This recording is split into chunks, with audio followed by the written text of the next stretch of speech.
یہ بجائے آپ کو کوئی ثواب دلانے کے الٹا جو ہے آپ پر گرفت ہو جائے گی۔ ایسی کوئی چیز صحابہ سے ثابت نہیں ہے، اور ہمارا دین وہی ہے، ما انا علیہ واصحابی، رسول نے فرمایا جس چیز پر میرا عمل ہے اور میرے صحابہ کا ہے، دین تو اصل میں وہی ہے۔ جہاں تک ایصال ثواب کا تعلق ہے، اس میں ہمارے ہاں ذرا کافی مختلف آراء موجود ہیں۔ مجھے اس رائے سے اتفاق ہے کہ مالی اگر کوئی عبادت ہے اس کا ثواب آپ اپنے کسی فوت شدہ بزرگ کو منتقل کر سکتے ہیں۔ مطلب آپ نے کسی بیوہ کی کوئی مدد کی ہے، کسی یتیم کی کوئی مدد کی ہے، کسی دینی کام میں پیسہ لگایا ہے، کوئی صدقہ جاریہ شروع کیا ہے خدمت خلق کے لیے وغیرہ وغیرہ، اس کی تو جو ہے اس کے ثواب کو منتقل کیا جا سکتا ہے کہ اللہ اس کا ثواب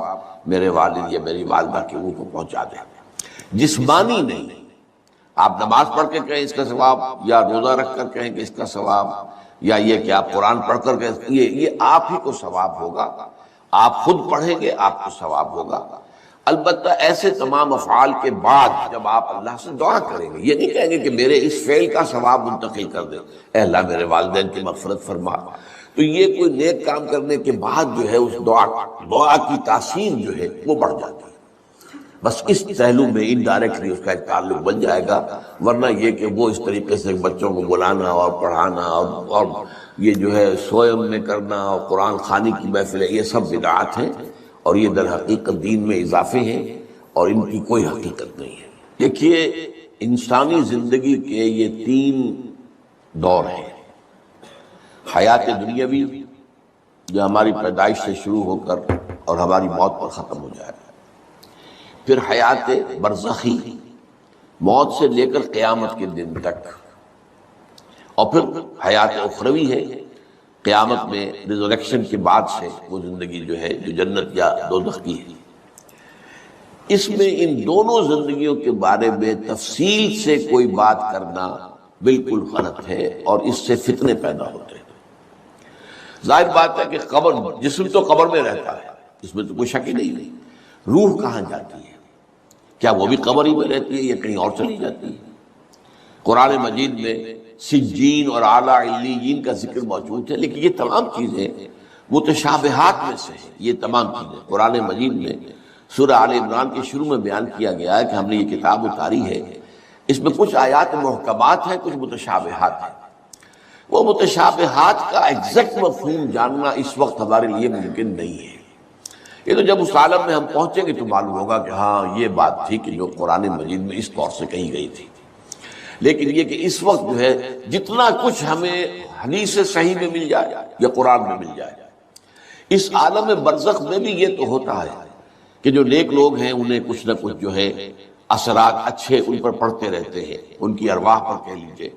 اور کچھ جو برے ہیں ان کے اوپر جو آخری انجام ہونا ہے اس کی کچھ ریفلیکشن ہوتی رہتی ہے، جس کو حدیث میں کہا گیا ہے کہ ہر قبر جو ہے وہ یا تو جنت کے باغیچوں میں سے ایک باغیچہ ہے یا دوزخ کے گڑھوں میں سے ایک گڑھا ہے، یا کہیں کہہ دیا جاتا ہے کہ کھڑکی کھول دی جاتی ہے اس میں، یا جنت کی طرف سے ٹھنڈی ہوائیں آئیں، خوشبوئیں آئیں، اور یا دوزخ کی طرف سے کہ آگ کی لپٹ آئے۔ دوزخ میں داخل ہوں گے قیامت کے بعد ہی، اور جنت میں داخل ہوں گے قیامت کے بعد ہی، لیکن اس کے کچھ آثار پڑنے شروع ہو جاتے ہیں، وہ جس کو انگریزی میں آپ کہتے ہیں coming events cast their shadows before, بعد میں آنے والے واقعات جو ہیں ان کے کچھ سائے جو ہیں پہلے سے آنے شروع ہو جاتے ہیں۔ تو اسی طرح سمجھیے کہ جو کچھ آخرت میں کسی انسان کے ساتھ ہونا ہے اس کا ایک عکس جو ہے وہ عالم برزخ میں شروع ہو جاتا ہے۔ اسی لیے قرآن مجید میں یہ بھی آیا ہے کہ یہ جو آل فرعون تھے یہ صبح و شام جہنم پر پیش کیے جاتے ہیں، اور قیامت کے دن پھر کہہ دیا جائے گا ادخلوا آل فرعون نار، ان کو داخل کر دو آگ کے اندر۔ تو یہ اس حد تک، باقی یہ ہے کہ تفصیل میں جانا۔ ہاں ایک رائے ہے، یہ شاہ ولی اللہ دہلوی رحمۃ اللہ علیہ کی، اگر ان کی رائے نہ ہوتی تو میں اسے بیان بھی نہ کرتا، لیکن یہ کہ وہ ایک بہت بڑے محدث اور بہت مفکر اور دین کے فلسفے سے بہت بڑے واقف انسان تھے۔ انہوں نے کہا کہ جو اولیاء اللہ ہوتے ہیں، اللہ کے نیک بندے، اللہ کے بندے، ان کے انتقال کے بعد ان کی روحوں کو بھی اللہ فرشتوں کے طبقہ اسفل میں شامل کر دیتا ہے۔ یہ فرشتے ہیں نا، اس وقت بھی موجود ہیں، ابھی شاید اگلے ہی جمعے میں وہ حدیث جو ہے اس کا بیان آئے گا کہ جب بھی کسی گھر میں، اللہ کے گھر میں کچھ لوگ اس لیے جمع ہو کہ اللہ کی کتاب پڑھیں اور سمجھیں اور سمجھائیں، تو ان کے اوپر فرشتے گھیرا ان کا ڈال لیتے ہیں، اور ان پر اللہ کی طرف سے سکینت نازل ہوتی ہے اور رحمت نازل ہوتی ہے، اور اللہ ان کا ذکر کرتا ہے فرشتوں کے پاس، دیکھو میرے بندے، تم کہتے تھے یہ فساد مچائے گا، دیکھو یہ بھی تو ہے نا جو میرے کلام کو پڑھنے کے لیے میرے گھر میں جمع ہے۔ تو فرشتے ہیں موجود، ہم میں سے ہر ایک کے ساتھ 2 فرشتے موجود ہیں۔ تو یہ فرشتہ اسفل ہے، سب سے نیچے، جو دنیا کے کاروبار کو چلانے میں اللہ تعالیٰ کے سول سرونٹس ہیں، پھر اس سے اوپر کے فرشتے ہیں، اس سے اور اوپر کے فرشتے ہیں، پھر مقربین ہیں جو اللہ تعالیٰ کے قریب ترین فرشتے ہیں۔ لیکن یہ کہ ملائکہ کے طبقہ اسفل میں شامل کر لیتے ہیں تاکہ جو کام اللہ تعالیٰ ملائکہ سے لیتا ہے وہ ان سے بھی لینے شروع کر دیتا ہے۔ لیکن ہمیں یہ اجازت نہیں ہے کہ ہم فرشتوں کو پکار کر کہیں کہ اے فرشتے، اے جبریل، اے میکائیل، یا فلاں، اے منکر، جو یا میرے جو ہے کرامن کاتبین، میرا یہ کام کر دو۔ نہیں، یہ شرک ہو جائے گا۔ اسی طرح ہو سکتا ہے کہ انبیاء کی ارواح جو ہے وہ بھی اللہ تعالیٰ نے شامل کی ہوئی اس لشکر کے اندر، وہ کام کر رہے ہیں اور وہ اللہ تعالیٰ کے حکم سے مختلف معاملات جو ایگزیکیوٹ کرتے ہیں، لیکن ہم کسی کو پکار نہیں سکتے۔ اب یہ نوٹ کر لیجئے،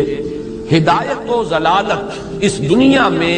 جو مختلف حالتیں انسان پر طاری ہوتی ہیں، یا نعمتوں کی بارش ہو رہی ہے، یا تنگی ہے، فقر ہے، احتیاج ہے، دنیاوی حیثیت ہے، وجاہت ہے، یا دنیا میں گمنامی ہے، کسنوی پرست کے بھیا کس تھی، کوئی آپ کا حال ہی نہیں پوچھ رہا کہ تم ہو کون، تمہارے منہ میں کتنے دانت ہیں، یا یہ کہ دنیا میں اقتدار کی کسی مسند پر انسان بیٹھا ہے، یا یہ کہ کوئی اس کے ہاتھ میں اختیار نہیں۔ یہ تمام جو حالات انسان پر طاری ہوتے ہیں، ان کے جواب میں جو طرز عمل فکری اعتبار سے اور عملاً انسان اختیار کرتا ہے، اس کے 4 درجے ہیں۔ پہلا درجہ ہے انتہائی گمراہی، ضل ضلالا بعیدا۔ وہ کیا ہے؟ اگر عزت ہوئی، نعمتیں ملی، فلاں دیوی یا دیوتا کی نگاہ کرم ہے، اس کی کرپا سے یہ ہو گیا، اور اگر کوئی تکلیف آ گئی، مصیبت آ گئی، معلوم ہوتا ہے کہ فلاں دیوی یا دیوتا ہم سے ناراض ہو گیا، یہ کالی دیوی کی طرف سے کوئی مصیبت آ گئی ہے، یا یہ کہ یہ لکشمی دیوی کی نگاہ کرم ہے کہ ہمیں دولت مل گئی ہے۔ یہ تو ہے شرک۔ شرک ہونے کے اعتبار سے یہ ہے ضل ضلالا بعیدا، انتہائی پستی۔ اس پستی سے اوپر آئیں گے تو توحید کی پہلی منزل ہے۔ عزت دی اللہ نے دی، اگر کوئی تنگی آ گئی، فقر، تکلیف، کوئی ذلت، رسوائی، یہ بھی اللہ کی طرف سے۔ ایک اعتبار سے تو انسان ہدایت پر آ گیا، بڑی گہرائی تھی اس گندگی کی اور اس خباثت کی جو شرک جس کا نام ہے، اس سے انسان نکل آیا، نجاست سے۔ توحید تو ہے، لیکن ابھی اس میں اس کی گمراہی کا ایک ایلیمنٹ شامل ہے، اور یہ گمراہی سے جب تک آگے نہیں آئے گا، اوپر نہیں ابھرے گا، اس کا طرز